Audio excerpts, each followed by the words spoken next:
আসসালামু আলাইকুম, কেমন আছেন সবাই? আশা করি সকাল অনেক ভালো আছেন। সকাল সকাল চলে আসছি পেঁপে ছিঁড়তে। 5-6 মনের মতো ছিঁড়ছি। স্থানীয় বাজারে বেশি পেঁপে আবার চলে না। আমাদের এখানে দাম আছে 600-700 করে মন স্থানীয় বাজারে। ওরা আবার নিয়ে আবার পাইকারি বেশি, খুচরা বেশি দামে বিক্রি করে। তাতে প্রায় 6-7 মনের মতো আজকে নিছি।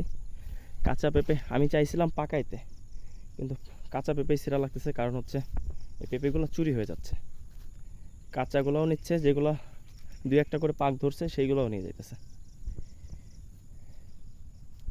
একটা পেঁপে দেখাই, এই যে এটা হালকা পাকছে, এটা এটা যে হালকা পাকছে, এগুলাই চুরি করে খাই ফেলাইতেছে। তো এই জন্য আর পাকানো হইলো না, কাঁচাগুলাই সেল দিতে হবে, যে এটা একটু কালার আসছে নিয়ে যাবে।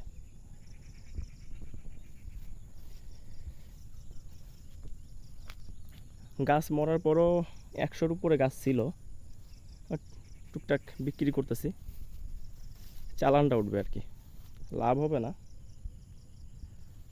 যে টাকা খরচ হয়েছে, খরচ হয়তো বা কিছু টাকা বেশি হইতে পারে, তবে লস হবে না আর কি। তো আমি চিন্তা করলাম, যদি গাছগুলোর যত্ন করতাম, সঠিক পরিচর্যা করতাম, তাহলে হয়তো কিছু একটা পাইতাম। ফল তো প্রত্যেক গাছেই ধরছিল, আর ফল একবারে খারাপ ধরে নাই, প্রত্যেক গাছেই ফল ছিল। গাছের গ্রোথ যদি ভালো থাকতো, ফল আরও উপর পর্যন্ত ধরতো, আরও ধরতো ফল, আর ফলের শেপ সাইজগুলো ভালো আসতো। এই বৃষ্টির কারণে শিকড় গেছে পচে, শিকড় পচার কারণে উপরে কোনো পাতাই নেই, তো ফল বড় হবে কিভাবে, আর উপরে বা ফল আসবে কিভাবে?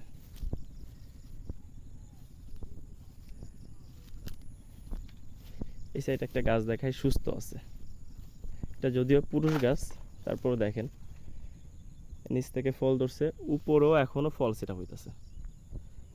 যদি এরকম সুস্থ থাকতো, তাহলে প্রত্যেক গাছেই এরকম ফল ধরতেই থাকতো। এখন রিজিকে নাই, কিছু করার নাই। এই যে এই গাছটা দেখেন, এটা মহিলা গাছ, এটা দেখেন, নিচ থেকে দেখাই,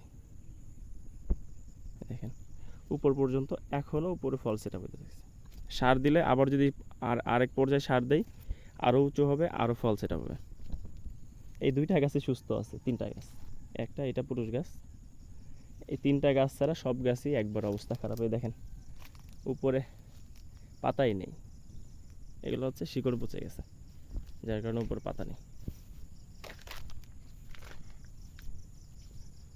শীতকালে